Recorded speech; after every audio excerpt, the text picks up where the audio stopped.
Our headshots back in the day were sponsored by Gel. We had puffy suits and puffy pants. You could have bounced a racquetball off of our noggins. It was crunchy hair days, let's face it.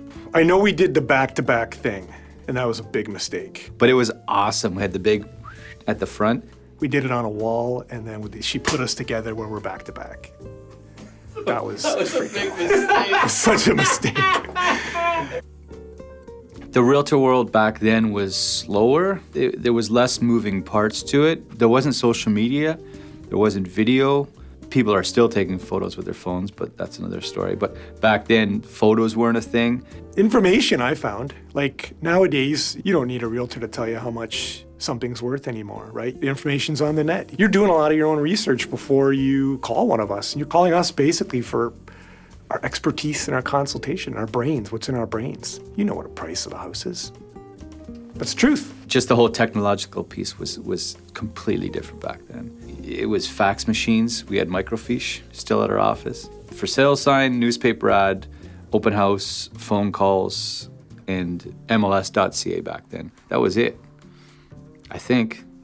And microfiche. Let's not forget that. People know, man. They know. The difference is they need us as a consultant more than anything.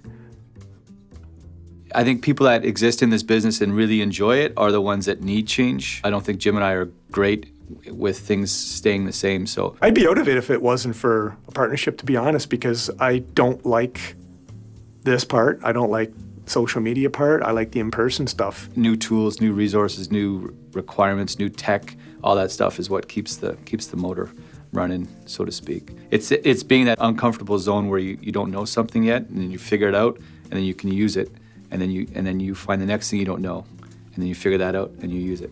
I don't know. I probably wouldn't be in real estate if it wasn't for Pat. I'd be doing something different, or I'd have a different Pat as a partner.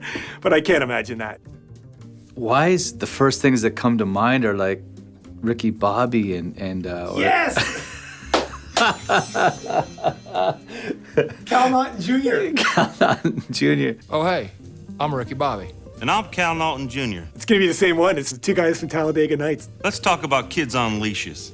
Ricky Bobby and Cal Naughton Jr. I'm not gonna say which guy is which. I'm getting bored, man. You wanna come over and play G.I. Joe's? I would love to. That's our final answer. So what dynamic duo are you guys? After serious consideration and some off-camera discussion, we're gonna go with Ricky Bobby and Cal Naughton Jr. Wow. Call us to sell your home. I would love to. The thing that propels you forward is the people involved. That's how we operate anyway. That's the only thing. You have to remember what your majors are. Like a pitcher, for instance, it's your fastball and your curveball, and for us, it's our database. Yeah, for us, it's our client. Our client base is everything. You won't see a billboard or a bus bench with our mugs on it. And then you have to make a whole bunch of micro adjustments as things go on. We've seen more changes the last 3 years than we have probably in the last 17 years combined. And it's just a matter of tweak, tweak, tweak, tweak, tweak. Don't forget who your clients are. Try to bring them the best expertise and experience that you can to them. Because at the end of the day, the only reason we're doing this is we're doing it for our clients. You know, yay, I sold a house. That wears off after you've done it hundreds and hundreds of times, right? So it has to be the people involved and seeing them get from a point of uncertainty or frustration or stress or excitement, whatever it is, but to help them to get from that point to that point, or help a family sell a family home, all that stuff. That's what keeps us moving, and it's trying to have some fun too, right? Yeah.